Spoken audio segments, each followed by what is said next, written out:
miss the old Kanye, straight from the gold Kanye. Chop up the soul Kanye, set on his goals Kanye. I hate the new Kanye.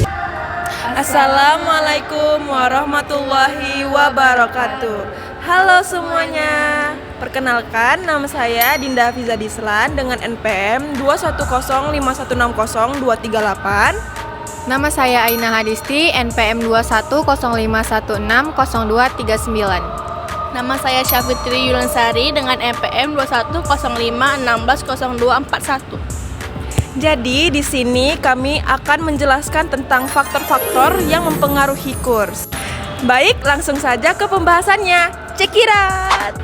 Dalam pembahasan kali ini, saya akan menjelaskan beberapa faktor utama yang mempengaruhi kurs atau nilai tukar mata uang. Faktor pertama adalah tingkat inflasi, yang memiliki dampak signifikan terhadap nilai mata uang suatu negara. Ketika inflasi di suatu negara tinggi, nilai mata uangnya cenderung melemah dibandingkan mata uang negara lain yang inflasinya lebih rendah. Ini karena daya beli mata uang tersebut menurun.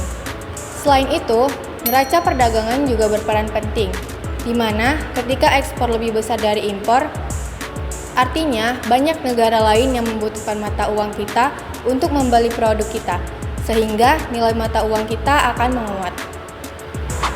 Melanjutkan pembahasan sebelumnya, faktor suku bunga memiliki pengaruh besar terhadap pergerakan kurs. Ketika suatu negara menerapkan suku bunga tinggi, banyak investor asing yang tertarik untuk menyimpan uangnya di negara tersebut karena menjanjikan return yang lebih besar. Hal ini akan menarik minat investor asing untuk menanamkan modalnya di negara tersebut. Akibatnya, terjadi peningkatan permintaan terhadap mata uang negara tersebut yang mendorong penguatan nilai tukarnya. Faktor berikutnya adalah politik dan stabilitas ekonomi. Kondisi politik yang tidak stabil atau gejolak ekonomi dapat memicu kekhawatiran investor. Ketika situasi politik tidak stabil atau ada masalah ekonomi serius, investor biasanya menarik modalnya yang sering kali berujung pada penarikan modal dan pelemahan nilai tukar mata uang. Aspek penting lainnya yang mempengaruhi kurs adalah kebijakan pemerintah dan bank sentral.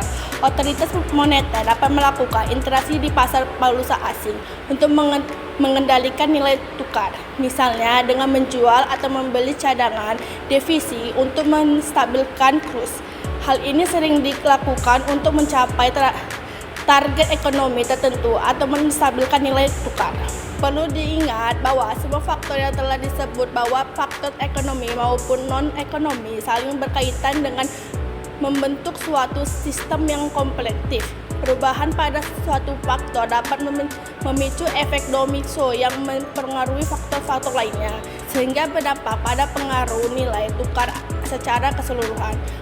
Pembahasan yang dapat tertentu interaksi atau faktor ini sangat penting bagi pelaku ekonomi, terutama mereka yang terlibat dalam transaksi internasional ataupun interaksi antar negara.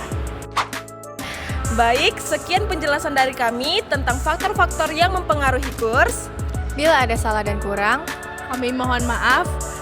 Wassalamualaikum warahmatullahi wabarakatuh.